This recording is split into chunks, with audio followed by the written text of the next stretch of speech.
성경 공부가 있겠습니다. 함께 하실 말씀 신약성경 요한복음 5장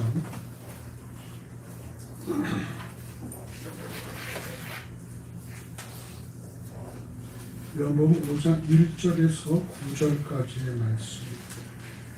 신약성경 149쪽, 150쪽 전후로 있습니다.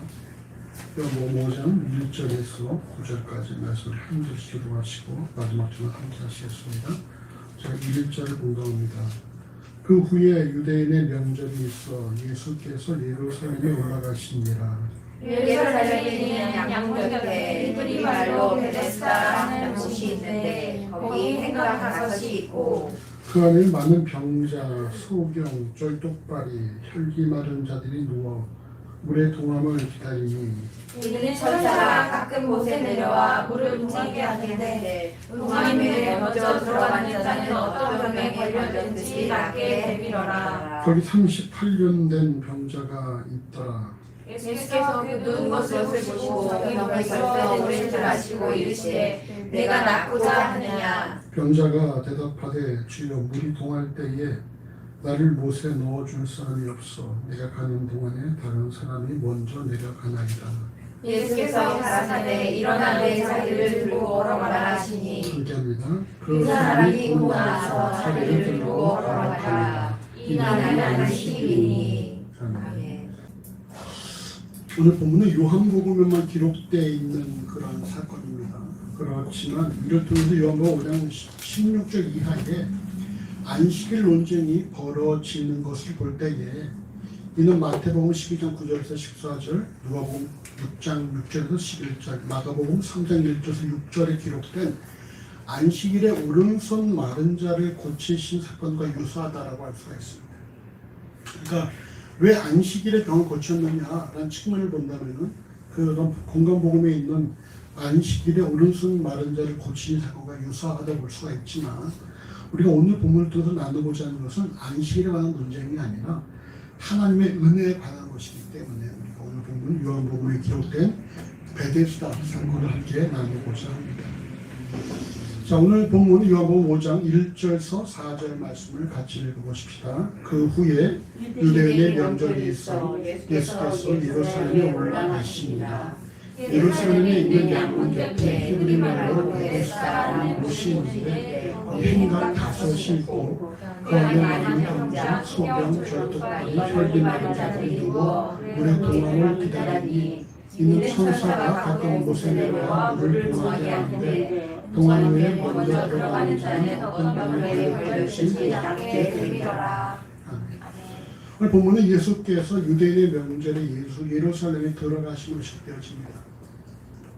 유대인들은 유월절과 맥추절과 또 장막절 또는 수장절 또는 감사절 이런 같은 말이죠. 수장절, 장막절, 또 감사절 같은 말인데 유월절과 맥추절 그리고 이 추수에 감사하는 그런 그 절기 3대 절기에 예루살렘의 성전에 모여서 하나님께 자신을 보여야만 했었습니다. 이 예수께서 유대인의 균에 따라서 예루살렘에 들어오신 것입니다. 예루살렘 성에 있는 양문 곁에는 베데스다라는 연못이 있었습니다. 양문이란 번제로 드려질 양들이 출입하는 문입니다. 그럼 분문은 뭘까? 분문? 양문은 양이 들어오는 곳이고 분문은 뭐겠습니까? 분. 양이 나가는. 분.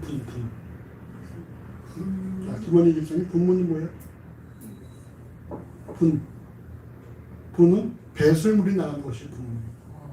엄은 그러면은 생선 들어오는 것이 먹는. 먹는 거. 엄은 생선을 해서 이제 생선 들어오는 거. 또 미문 그러면 이제 곡식이 들어오는, 쌀이 들어오는 그런 식으로 해서 문마다 다 어떤 그런 게 있었습니다. 이 양문이란 번제를 드릴 양이 출입하는 문인데 거기에 베데스다라 하는 그런 연못이 있다라는 거예요. 베데스는 말이죠. 베이트라는 단어와 헤세드라는 단어의 합성어인데 베이트가 뭐냐? 베이트가 집이에요, 집. 그래서 우리가 베델 하면 뭡니까? 베델하면 하나님의 집. 벳엘. 엘이 하나님이기 때문에 벳엘은 하나님의 집. 그리고 벳레헴 그러면 뭐예요? 레헴이 떡이기 때문에 떡집. 그래서 예수가 태어나신 곳이 바로 떡집이라는 것이죠. 벳레헴. 이 베데스다는 말이죠. 그럼 나중에 이 헤스다는 뭐냐? 은혜예요, 은혜. 그럼 베테스다. 그럼 뭡니까 이게? 은혜의 집이죠, 은혜의 집. 여러분 기억하십시오. 베데스다 무슨 뜻이라고요? 은혜의 집이에요, 은혜의 집. 은혜의 집인 베데스다 연못에는 여러분 행각이 5개가 있었어요. 그러니까 어떤 지금 말하면 팔각정 이런 것이 되겠죠. 어떤 그런. 그럼 이 5개가 있는데 그 안에 많은 병자 누워있습니다. 많은 병자들이. 그 병자의 병명이 나와 있죠. 본문 3절을 보시면 그들은 소경, 절독발이, 혈기 마른 자, 중풍을 앓고 있는 자들입니다. 이런 자들이 다 5개 행각에 다 많이 누워있는 거예요. 이들이 이것이 누워있는 이유가 무엇입니까? 오늘 보면 요한복음 5장 3절 하반절에서 4절을 보시면 베데스다라는 연못에 가끔씩 천사가 내려와서 물을 이렇게 휘저으면서 물을 움직이게 하는데 물이 움직일 때에 먼저 그 물에 들어가는 사람 누구든지 병에서 낫는다라는 그런 구제에 내려오고 있다는 거예요. 그러니까 병자들이 다들 그 주변에 몰려있는 것입니다. 그 당시 뭐 의학이 발달했겠습니까? 소경, 절독발이, 중풍벌레사 다 지금도 고치기 어려운 병들인데 2000년이 더 오죽하겠습니까? 이런데 다 그 행각에 우르르 다 누워있는 거예요. 어떻게든 뭡니까? 물이 움직일 때에 먼저 들어가기 위해서. 이 연못의 이름은 여러분 뭐라고요? 베데스다. 뜻이 뭐라고? 은혜의 집. 참 여러분 보실 때 진짜 은혜의 집이지. 누구든지 먼저 들어가는 자는 뭡니까? 병이 낫는 거예요. 전혀 뭐 치료비를 낼 것도 아무것도 없어요. 물에만 들어가는 병이 낫는다는 것입니다. 참으로 이 감사한 일이 아닐 수가 없습니다. 그런데 꼭 이게 반드시 진실로 은혜인가? 이게 우리가 의문점을 달아야 한다는 거예요. 진실로 은혜입니까? 어떻게 생각하십니까? 그 사람들한테는 그렇죠. 그럼 누구한테는 아니에요? 건강한 사람한테는 건강한 사람은 필요 없지 뭐. 네. 어떻게 생각해? 불공평하다 생각해요. 왜? 한 명밖에 못하니까. 한 명밖에 못하니까. 어떻게 생각해 경험해? 거기에만 집착하게 될 수도 있을 것 같아요. 삶을 거기에 허비하게 될 수도 있을 것 같아요. 아니 지금 이 사람들은 뭐 소경, 절독발이, 혈기 마른 자들은 뭐 할 수 있는 게 아무것도 없지. 일단 건강해 뭐 할 수 있을 거 아니에요. 소경은 그 물을 보지 못하나 귀로 들을 수 있을까요? 누워있는 사람은 움직이지 못하니까 해당이 안 될 것 같고. 그러니까 어쩌면 소경과 절독발이가 힘을 합칠 수도 있죠. 소경, 절독발에 소경을 얻고 네. 소경, 절독발이 그 없고. 순간에 누가 먼저 들어가느냐는 이제 사투를 벌이겠죠. 어떻게 생각해 김 기사님? 오늘은 도큐멘트를 가기로 했어요. 모르겠어요. 은혜가 풍성할 것으로 생각된 그곳에 의외로 인간의 행위가 존재한다는 것입니다. 그것이 무엇입니까? 먼저 들어간 사람만이 병이 난다.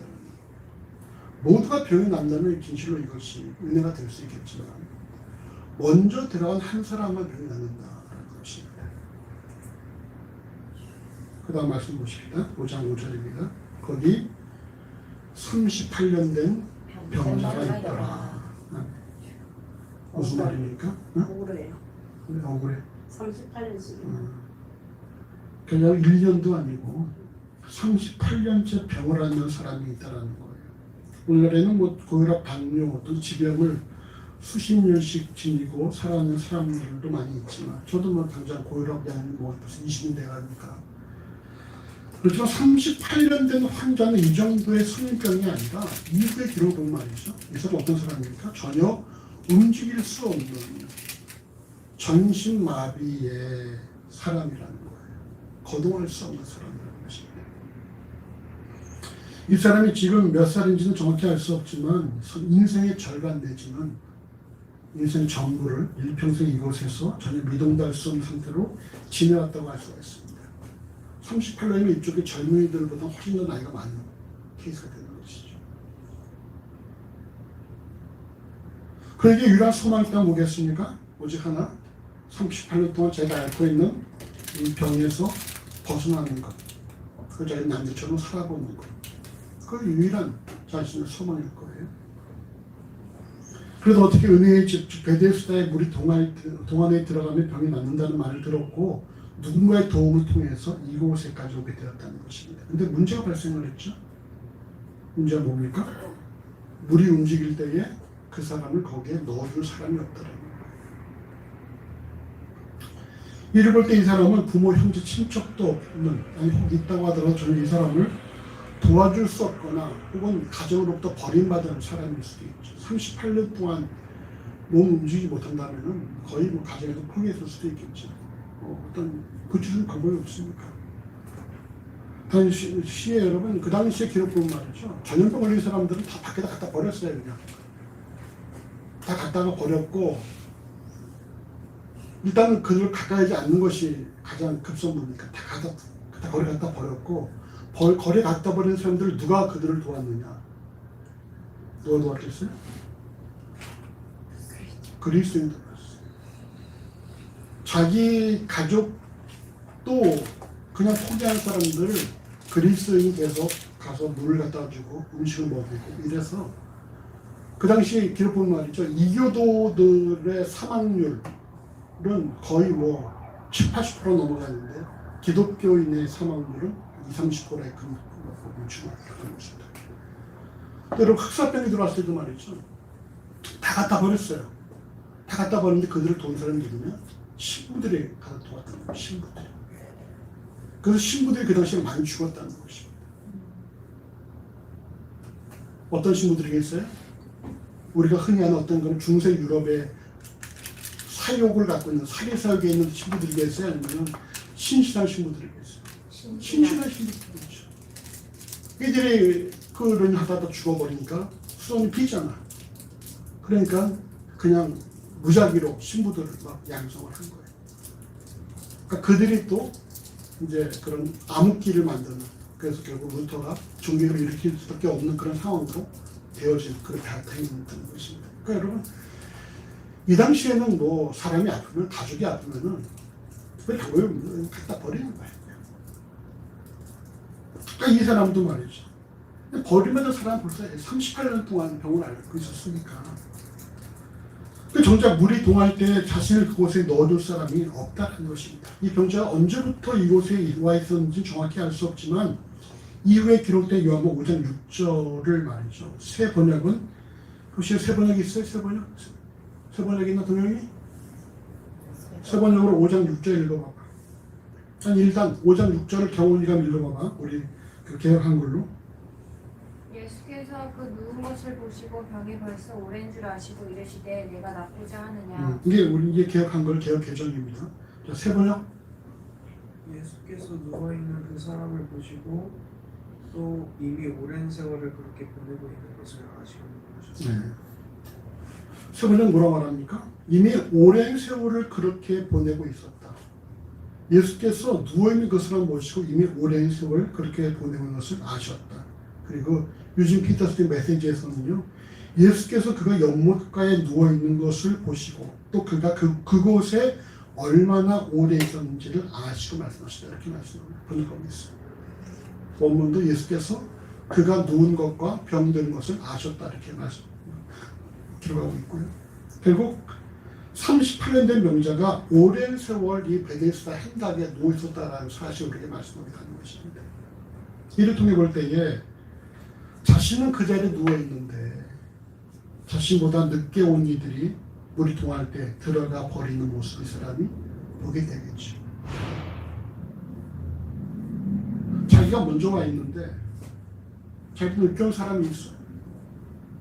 그럼 우리가 병원에 있을 때 이런 얘기를 하지 않습니까? 병원 이분의 보시면 아시겠지만 옆에 이제 환자가 들어오면 그걸 좀 물어보잖아요. 어떤 병원 오셨습니까? 화장실은 어디고? 간호사는 어떻고? 이것저것 우리가 막 이제 먼저 온 사람이 설명을 했나? 일종의 어떤 선배로서 후배한테 어떤 그런 오리엔테이션을 하는 그런 부분들이 있단 말이에요. 근데 이 여기도 그런 게 있겠죠. 먼저 온 이 혈교 마른 자가 누워서 이제 뒤에 온 사람들에게 이런저런 얘기를 해줄 수 있겠죠. 그러다 어떻게 됩니까? 물이 동한다 라는 말이 들리기 시작하면 하다못해 바람이 불어서 물이 동한다는 말이만 나와도, 이런 나뭇가지가 떨어져서 물이 동한다는 말이 나오기만 해도 말이죠. 사람들이 다 저마다 말과 말고 그걸 뛰어간다는 거예요. 소경과 절뚝발이가 함께 삽수에서 말이죠. 절뚝발이가 소경을 업고, 아니 소경이 절뚝발이 업고 뛰어갈 수도 있겠고, 몸을 굴려서 갈 수도 있겠고, 또 누군가가 도와서 갈 수도 있겠죠. 다 정말 달려가고 있다는 거예요. 그런데 오직 한 명, 이 38년 된 사람은 자기를 그곳에 물이 동해도 넣어줄 사람이 없는데 넣어줄 사람이. 그러니까 항상 이 사람은 뭡니까? 자기가 늘 늦게 온 사람들이 자기가 먼저 앞서서 달려가는 모습을 그냥 지켜만 보는 것입니다. 그러니까 얼마나 참 그 마음속에 답답함과 안타까움이 있겠습니까? 베데스다가 뭐라고 그랬지? 은혜이지. 은혜는 뭡니까? 은혜의 반대는 뭐예요? 은혜의 반대 개념은? 보상. 성경에서는 그거를 뭐라고 그러죠? 삭이라죠. 삭. 품삯할 때 그 삭. 은혜는 말이죠. 그냥 거저 받는 거예요. 거저 받는 거. 반면에 반대 삭은 뭡니까? 뭔가 자신이 행위를 통해서, 자신의 열심을 통해서 받는 것이 바로 삭이죠. 은혜가 삭의 반대 개념이기 때문에 은혜란 일하지 않았음에도 불구하고 아무 조건 없이 받는 것입니다. 전혀 자신의 행위나 의지나 열심과 관계없이 그냥 받는 것이 은혜라는 거예요. 그렇다면 여러분, 오늘 이 본문에서 은혜의 집에서 정작 은혜를 받아야 할 사람은 누구겠습니까? 뛰어가지 않는 사람. 어떻게든 물이 동할 때 먼저 들어가려고 어떻게든 뛰어가는 사람들이겠어요? 아니면은 아무것도 할 수 없이 그냥 그 자리에 누워있는 사람이겠습니까? 제일 심각한 사람. 정작 은혜를 받아야 할 사람 말이죠. 아무것도 할 수 없는 것, 38년 병자라는 거예요. 그러면 불구하고 지금 은혜의 집에서 어떤 일이 발생하고 있습니까? 어떻게 해서든 먼저 자신의 몸을 움직여서 물에 들어가는 자가 은혜의 집에서 허락되는 은혜를 차지하는 그런 그림이 그려지고 있다는 것입니다. 이게 바로 잘못된 부분이죠. 먼저 한 사람만 들어가는 것이 문제가 아니라 은혜의 집에서 은혜가 아닌 뭐가 동수되고 있다는 거예요? 인간의 행위가, 인간의 의지가, 인간의 열심이, 인간의 움직임이 은혜를 받는 도구로 바뀌어주고 있다는 것이죠. 어떤 행위로 받는 건 결코 은혜가 아닙니다. 행위로 은혜를 받습니까? 그건 은혜가 아니죠. 그건 삭시된 것이죠.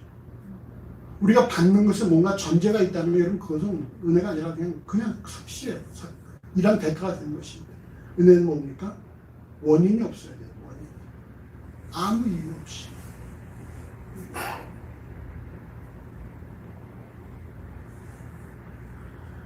은혜 집에서 정작 은혜를 누려야 할 사람은 아무것도 할 수 없이 30년 누워있는 바로 그 병자라는 것입니다.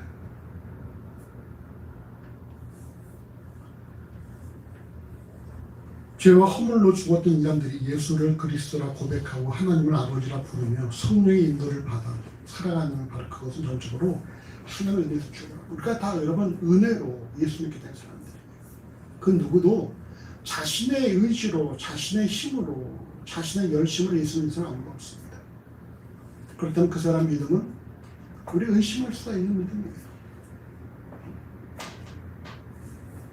우리가 다 죄와 허물로 죽는 상태에서 이를 받았다는 것이죠. 어떤 책에 그런 내용도 있더라고요. 나사로로 인터뷰해요. 나사로로 인터뷰. 예수께서 나사로를 나오노라 해서 나왔던 나사로를 인터뷰. 어떻게 나오게 됐습니까? 모르겠습니다. 그냥 나도 모르게. 이미 나사로는 뭐예요? 죽은 사람이에요. 죽은 사람. 죽은 사람이 예수의 말에 의해서 나사로 나오너라는 그 말에 의해서 돌문이 열리고 나왔다는 것이죠. 나사로는 아무 의식이 없습니다. 그러나 그 육체가 예수의 말씀에 움직이 순종한 것뿐이라는 것입니다. 우리 모두가 여러분 다 이처럼 죽어있는 상태에서 예수를 알게 되었다는 거예요. 지난 주 중에 김원현 집사님이 올렸던 묵상에 이런 비슷한 구절이 있지. 본인이 묵상 올리고도 노코멘트야? 요한복음 1장에 우리가 그 빛을 볼 수 없는 자들이었는데, 어둠에 속한 자들이었는데, 우리가 어떻게 됩니까? 우리가 그 빛을 보니 은혜와 진리가 충만하더라. 어둠에 속한 자들에서 우리가 빛을 보는 자로 바뀌어졌다라는 거예요. 어둠에 속한 자가 빛을 볼 수 있어요? 없어? 어둠은 빛을 볼 수 있으니까 없습니까? 어둠은 빛을 못 봐요. 어둠은 빛을 보는 순간 사라져버리죠. 어둠은 여러분 빛과 함께 할 수 없습니다. 우리가 어둠에 속해 있었어요. 우리가 빛을 보게 되었다는 것이죠. 그게 무슨 말입니까? 우리가 빛과 같이 되었다는 것이죠. 여러분, 이것이 여러분 바로 은혜라는 것입니다. 전혀 아무것도 할 수 없는 죽어있는 상태에서 하나님을 고백하는 것, 바로 그것이 은혜라는 것. 그리고 예수를 주라 고백하는 예수 공동체에서는 말이죠. 하나님의 은혜만이 존재해야 되며 인간의 그 어떤 행위나 열심도 설계가 없어야 되는 것입니다. 물론 여러분 예수 공동체에 인간의 모습은 없어져야 한다는 거예요. 은혜만이 가득해야 한다는 것이죠. 과연 오늘날 우리 예수 공동체에 인간의 냄새 없이 하나님의 은혜만이 가득한지, 또한 자신의 삶에서 자신의 행위나 열심이 아닌 하나님의 은혜만이 존재하는지 우리가 점검을 해봐야 됩니다. 어떤 면에서 우리 교회는 말이죠, 모두가 다 예배인이 되기를 원합니다. 기능자, 기능인은 목사 한 명이면 족하고 모두가 다 예배인이 되기를 원해요. 우리가 반주자도 옛날에 있었지만 그것도 없앤 이유가 반주자도 예배하기가 온전히 쉽지가 않아요. 뭐 김원 집사는 알겠지만 저는 목회하기 전에 뭐 지휘도 많이 하고 그랬었는데, 기도할 때 기도 제대로 합니까? 기도성 하기 위해서 또 책을 찾아봐야 되고 어떻게 해야 할 지휘에 대해서 생각해야 되고, 계속 예배 시간 내내 그 찬양에 대한, 찬양 지휘에 대한, 어떻게 찬양들을 할까에 대한 생각밖에 없다라는 거예요. 또 찬양을 잘하면 잘한 거에 대한 만족감이 있고, 또 헤매면은 왜 헤맸을까? 설교는 안 들어오고 왜 헤맸을까 생각하고, 또 다음 곡을 준비하고, 이런 것들이 여러분 기능자들에게 주어진 그런 어떤 무서운 모습이랍니다. 그래서 우리는 지휘자도 뭐 찬양대도 반주자도 없이 다 예배자가 되길 원한다라고 얘기합니다. 그러니까 한 번 우리 교회에 오셨던 그 한 성악한 분이, 정치사님 아시겠지만 쭉 나오시다가 그분이 빨리 교회 가서 찬양대도 만들면 좋겠어요 라고 말씀하시길래, 우리는 찬양대 만들지 않습니다. 우리는 찬양대 없이 그냥 모두가 예배하는 처럼 합니다. 그랬더니 그분이 결국은 다른 교회 찬양대 지휘자로 이렇게 가시더라고요. 여러분, 예배자, 모두가 다 예배하는 자가 되게 돼요. 왜 그렇습니까? 오직 예배할 때 우리가 하는 은혜를 경험하게 되죠. 뭔가 내가 교회에서 했다. 그런 순간 여러분, 그것이 자신의 어떤 은혜가 아니라 삭스로 바뀌어질 수 있다는 것입니다. 우리가 오늘날 이 교회를 섬김에 있어서 내가 진실로 은혜로 섬기고 있는가, 아니면은 내 열심으로, 내 의지로, 내 행위로 섬기고 있는가 점검해봐야 됩니다. 그러니까 오늘날 여러분 한국교회에 진실로 은혜로 가득합니까? 아니면 인간의 열심과 이런 행위로 가득합니까? 어떻게 생각하십니까? 후자. 김쌤 노코멘트? 그건 어떻게 생각해? 너는 뭐를 섬기고 있어? 하나님 은혜로 섬기고 있어? 아니면 너의 열심을 섬기고 있어? 은혜로. 너의 묵상은 열심이야? 너의 하나님의 은혜야? 은혜로. 자, 효영이 너는 뭐를 섬기고 있어? 저는 은혜로 사는 것 같아요. 동현이 뭐를 섬기고 있어? 은혜로 살아?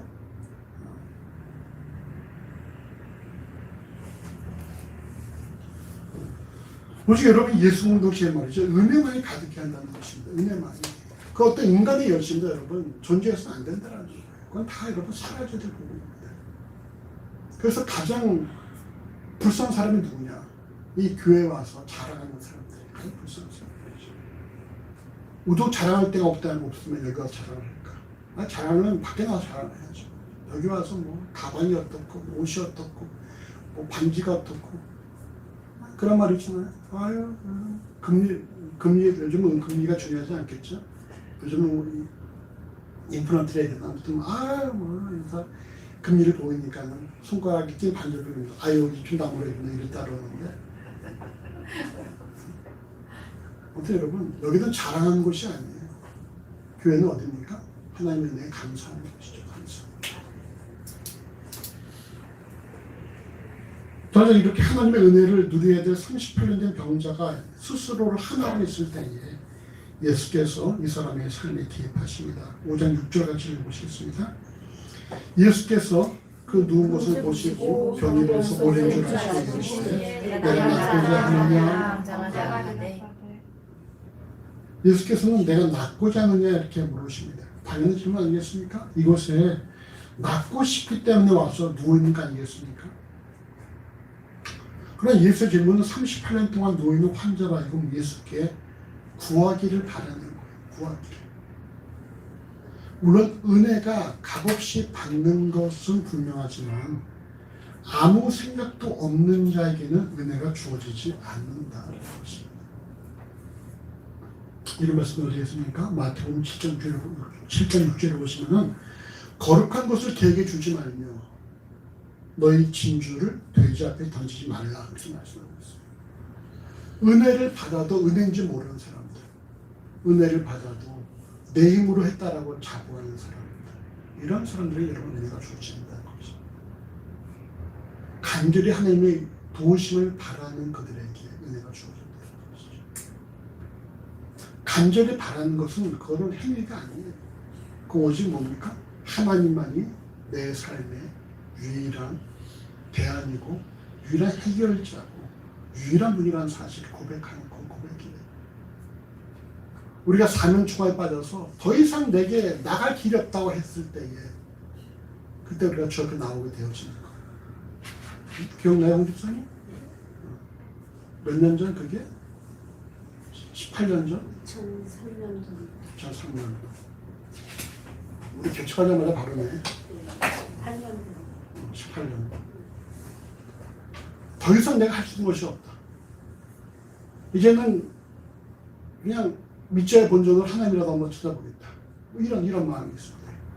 하나님 외엔 다른 대안이 없다 했을 때. 바로 그때 우리에게 은혜를 주겠다라는 거예요.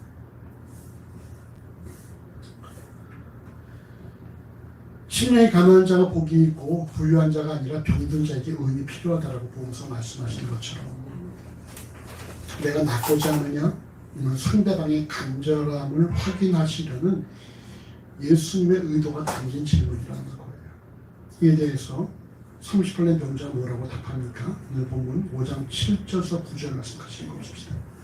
병자가 대답하되 주여 물이 동할 때에 나를 못에 넣어줄 사람이 없어 내가 가는 동안에 다른 사람이 먼저 내려가나이다. 예수께서 가라사대 일어나 내 자리를 들고 걸어가라 하시니 그 사람이 곧 나와서 자리를 들고 걸어가니라. 이날은 안식 일이니. 아멘. 병자의 답변에서 하나님을 향해 도움을 요청하는 모습을 알게 되어집니다. 이 병자는 예수를 주, 큐리에라고 호칭을 하고 있지만 13절의 기록에서 다른 유대인들에게 정확히 답변을 하지 못한 것을 볼 때 병자가 예수를 주라 고백한 것은 우리가 누가복음 5장 8절 베드로처럼 예수를 하나님으로 표현한 것이 아니라 단순한 존칭어로 보여요. 존칭어로. 그러나 분명한 사실은 병자는 자신의 앞에 서서 말을 건네는 이에게 정중하게 은혜를 구하고 있다는 것입니다. 내가 바라볼 자가 나를 도와줄 자가 아무도 없습니다. 내가 힘들고 내가 지쳐있는데 내가 저 물에 들어가면 내가 병이 났는데 물이 동할 때 나를 저 물에 넣을 사람이 아무도 없습니다. 나는 아무것도 할 수 없는데 이 무능력한 나에게 힘이 되어줄 사람이 아무도 없습니다.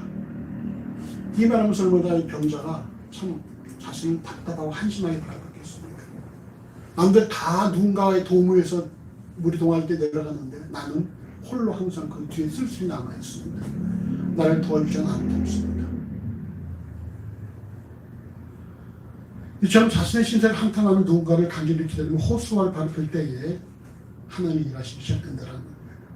예수께서는 누구의 도움을 간절히 필요로 하며 호소하는 아무것도 할 수 없는 38년 된 병자에게 오늘 본문 요한복음 5장 8절에서 내 자리를 들고 걸어가라 라고 말씀하셨고 그 즉시 그 사람이 나와서 자리를 들고 걸어갔다고 오늘 본문 요한복음 5장 9절을 말씀합니다. 이를 볼 때에 먼저 연못에 달려간 그들이 병이 낫는지 안 낫는지 우리가 알 수 있어요? 없어요? 알 수 없죠. 왜? 그들은 기록이 게 없으니까. 그들은 중요하지 않습니다. 그들이 병이 낫든지 안 낫든지. 하지만 분명한 사실은 뭡니까? 정작 은혜의 집에서 은혜를 누리는 사람은 예수를 만난 38년 된 병자라는 사실입니다. 바로 그가 오늘 본문에 성경에 기록된 사람이라는 것이고 이를 볼 때에 결코 하나님의 은혜는 무엇이 아니라 무엇이다. 결코 하나님의 은혜는 사람의 열심으로 주어진 것이 아니라 오직 하나님을 통해서 예수를 통해서 주어진 것이다. 오직 하나님의 은혜는 말이죠. 사람이 열심으로 주어지는 것이 아니에요. 사람이 열심을 내서 은혜를 누리는 것일 거예요. 오직 하나님의 은혜는 철저하게 하나님의 사랑에서 출발한 그리스도의 은혜로 우리에게 주어진 것이라는 사실입니다. 그래서 여러분, 근데 이 예수 공동체에서는 말이죠. 오직 하나님만이 드높여져야 되고 하나님만 영광 받으셔야 되고 하나님만을 찬양해야 돼요. 그 어떤 인간의 냄새, 인간의 모습, 인간의 행위는 완전히 사라져야 되는 것이에요. 그게 바로 진정 예수 공동체의 모습입니다. 그 누구도 여러분 이 예수 공동체에서 찬양을 받아야 할 사람은 아무도 없다는 것입니다. 제가 간혹 이렇게 성경을 나눠주는 이렇게 주변에 이렇게 그 단톡도 있지만 개인적으로 성경을 보내는데 예전에 한 자매 한 명이 참 묵상을 잘해요. 저는 성경 구조에서 묵상을 잘해서 다시 항상 이렇게 저한테 답변을 줍니다. 근데 참 너무 힘들 때에 목사님 너무 저한테 딱 맞는 말씀을 주셔서 너무 감사합니다. 이렇게 계속 보내거든요. 근데 저는 그럴 때마다 그렇죠. 하나님께 감사한다. 똑같은 말씀을 주었는데 누구는 너무너무 감사하고 누구는 그냥 보지도 않고 넘어가는 사람이 있더라고요. 보게 하신 분은 하나님이시죠. 하나님께 감사하는 거예요. 그러니까 그 점에서 맞아요. 하나님께 감사한 일입니다. 하나님께서 목사님을 통해서 저에게 이 말씀 보내주시는 거예요. 그렇게 하는 말이죠. 그럼 베드로서 4장 11절 이런 말씀이 있습니다. 누구든지 일을 하라고 하면은 하나님이 공급하시는 힘으로 하라고 하고 누구든지 일하라면은 말하라면은 하나님의 말씀된 것처럼 하라.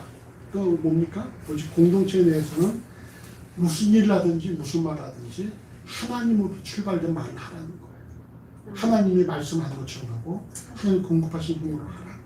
오직 공동체에서 인간 냄새는 존재할 수가 없다라는 것입니다. 오직 하나님으로. 오늘 본문을 통해서 우리가 주목해야 할 사실은 말이죠. 먼저 그리스도는 전적으로 하나님의 은혜로 살아가는 존재라는 거예요. 우리는 여러분 오직 하나님의 은혜로 살아갑니다. 우리가 예배 시간에 회중 기도할 때도 마찬가지입니다. 우리가 뭘 기도합니까? 우리가 우리의 업으로 사는 자가 아니라 오직 하나님의 사랑과 그리스도의 은혜로 사는 자라는 사실을 다시 한번 확인하고 그 사랑과 은혜에 감사하고 그 사랑과 은혜에 걸맞는 삶을 다짐하고 왜 이렇게 기도하잖아요. 오직 우리의 삶은 하나님의 사랑과 그리스도의 은혜로 살아간다는 사실을 반드시 명심을 해야 됩니다. 죄와 허물로 죽어있던 이 죄인들이 오직 하나님의 사랑과 그리스도의 은혜로 인해 그리스도인이 되었다는 사실을 우리가 결코 잊지 말아야 한다는 것입니다. 두 번째, 그럼에도 불구하고 은혜를 받아 그리스도인이 된 지체와 공동체에 하나님의 사랑에서 비롯된 은혜가 아니라 인간의 행위를 통해서 은혜를 쟁취하고자 하는 노력이 발생을 하게 되어지고, 이런 형태가 그리스도의 몸된 예수 공동체의 문화로 만들어진 비성경적인 장면이 오늘날 연출되고 있다는 사실을 분명히 기억해야 하는 것입니다. 오늘 교회가 말이죠, 은혜를 뭔가 행을 통해서 받으려고 하는 노력들이 있어요. 헌금을 드는 받으려고 그러고, 어떤 자기 열심 드는 일 받으려고 그러고. 이건 여러분 은혜가 아닙니다. 여러분, 이 땅에 죄악이 왜 들어온지 아시죠? 죄악이 들어온 이유가 무엇입니까? 죄악이 왜 어떻게 들어왔죠? 선악과. 선악과를 아담이 먹은 이유가 뭐야? 아담과 하가 먹은 이유. 유혹. 뭐라고 유혹했어? 입이 뚫렸네 이제. 그건 아니니까. 먹으면은 누구같이 된다? 하나님같이 된다. 그럼 무슨 말이겠어요? 하나님과 동등된 상태가 되어진다. 인간의 교만함을, 인간이 하나님 되고자 하는 어떤 그런 의욕을, 그런 욕심을 불러일으켰다는 것입니다. 그럼 죄가 있죠. 죄가 뭔지 아십니까? 인간 스스로가 신이 되고자 하는 것이 죄예요. 오늘날 신을 부정하고 자기가 스스로 하나님 되고자 하는 것이 그것이 죄이죠. 가장 큰 죄이죠. 근데 이처럼 아담이 하나님처럼 되고자 했던 그 죄를 그리스도께서 오셔서 그걸 해결하셨잖아요. 어떻게 해결하셨습니까? 십자가 사건. 그 성경은 어떻게 뭐라고 표현하고 있어요? 이것이 그리스도의 하늘을 보좌를 버리고 이 땅에 내려오셔서 인간의 몸의 형체를 입고서 십자가에 달려서 죽으십니다. 이 한마디로 뭡니까? 그리스도의 겸손. 인간의 교만함으로 만들어놓은 죄악의 모습을 바로 그리스도의 겸손이 해결했다는 거예요. 죄악은, 교만함은 죄악이고, 그 교만함을 해결할, 그 죄를 해결할 해결책은 뭐예요? 겸손이에요, 겸손. 과연 오늘날 우리 예수 공동체에 그런 겸손한 삶이 존재하고 있는가? 내가 더 복 받으려고, 내가 더 많은 걸 받으려고 노력하고 있지 않는가? 목회자들도 내가 더 커지려고 노력하고 있지 않는가? 이게 다 뭡니까? 자기가 더 우월해지고자 하는 그런 어떤 교만한 비롯된 모습이라는 거예요. 거기 필요한 해결책은 뭐라고요? 겸손이에요, 겸손. 예수처럼 희생하고 헌신하는 것. 너희가 영광을 얻을 때가 있다. 그때가 언제입니까? 하늘의 문을 그 땅에 떨어져 썩어지면서 죽어버릴 때. 그때 너희가 영광이 있단 말이죠. 우리가 영광을 누리는 것이 무엇을 쟁취하고 이겨내고 이루어내고 어떤 성과를 만들어내는 것이 아니라 철저히 죽을 때에 완전히 우리가 썩어질 때에 바로 그때 우리의 영광이라고 성경이 말씀하고 있는 것입니다. 이게 우리가 가야 될 길이라는 거예요. 넓은 길이 아니라 좁은 길. 많은 사람이 찾는 것이 아니라 적은 사람이 찾는 것이에요. 우리는 숫자가 소수할지라도 결국 두려워하지 않고 감사하는 이유가 바로 이 길 끝에는 예수가 계시고 이 길 하면 우리와 함께 하시기에 남들이 뭐라고 그래도 우리는 이 길 가는 것입니다. 오직 하나님의 은혜는 인간의 행위만 노력이 아니라 오직 예수 그리스도를 주목함으로 조진되는 사실을 명심을 해야 됩니다. 세상은 온갖 인간의 열심과 행위를 강조합니다. 어떻게든 네가 더 남들과 더 나아져야 되고 남들과 더 빨라야 되고 남들과 더 많은 걸 가져야 된다라고 우리에게 계속 요구를 해요. 그렇지만 그리스도의 몸된 공동체 지체는 오직 하나님의 사랑에서 비롯된 그리스도의 은혜로 살아간다는 사실을 우리가 늘 명심을 해야 한다는 것입니다.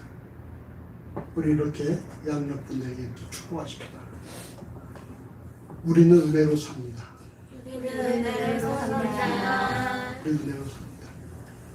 자, 두 분 서로 그 밴드에서 인사하던 김원현 집사하고 한 집사님. 반갑습니다. 우리는 은혜로 삽니다. 은혜로 삽니다. 우리는 자기의 행위로 사는 자가 아니라 은혜로 사는 자라. 그리고 오직 은혜는 무엇인가? 그리스도를 통해서 주어진다는 것. 내 행위나 내 열심이나 내 노력이 아니라 전적인 그리스도의 은혜로 주어진다는 것. 살아? 우리 뭐로 살아? 은혜로 살아. 여러분, 올 한 해 우리가 벌써 2월을 시작되었습니다. 우리 올 한 해 어떤 상황에서든지 그리스도의 은혜로 살아가는 삶이 되어지시기를 간절히 주의 이름으로 소원합니다. 기도하십시다. 하나님 감사합니다. 세상 끊임없이 이 땅 사는 인간들에게 어떤 열심과 어떤 업적과 행위와 노력을 요구합니다. 그러나 예수 공동체에 속한 우리들은 오직 하나님 은혜로 살아가는 자라는 사실을 명심하게 해주시고, 비록 우리가 세상의 기준에 부합하지 않는다 할지라도 내 자신의 약함을 바라본다 할지라도 이로 인해서 우리의 심령이 정말 안타까워하거나 우리를 탓하지 않도록 만들어 주시고, 우리가 오직 하나님 은혜로 살아가는 자라는 사실을 명심할 수 있도록 인도하시기를 하나님 간절히 소원합니다. 진실로 은혜를 받는 자가 어떤 스스로 출중하거나 뛰어나거나 많은 것을 소유한 자가 아니라 오직 하나님만 주목한 자가 하나님 은혜를 받는다는 사실을 명심하게 주셔서 우리가 늘 주 안에서 심령이 가난한 자가 되게 하시고 우리가 병든 자가 되게 하여 주시기를 하나님 간절히 원합니다. 우리가 주 앞에서 낮은 것을 부끄러워하지 않도록 만들어 주시고, 우리가 실제도 우리 낮아지고 그래짐으로 아버지 약해짐으로 아니라 하나님께서 내 안에서 강해지고 부유해진 것을 경험할 수 있도록 우리 모든 심령을 인도하여 주시옵소서. 우리의 모든 남은 삶을 지켜야 합니다. 우리가 늘 그 은혜로 풍성히 살아가는 복된 삶이 되도록 인도하여 주시기를 간절히 소원합니다. 감사한 예수 이름으로 기도합니다. 아멘.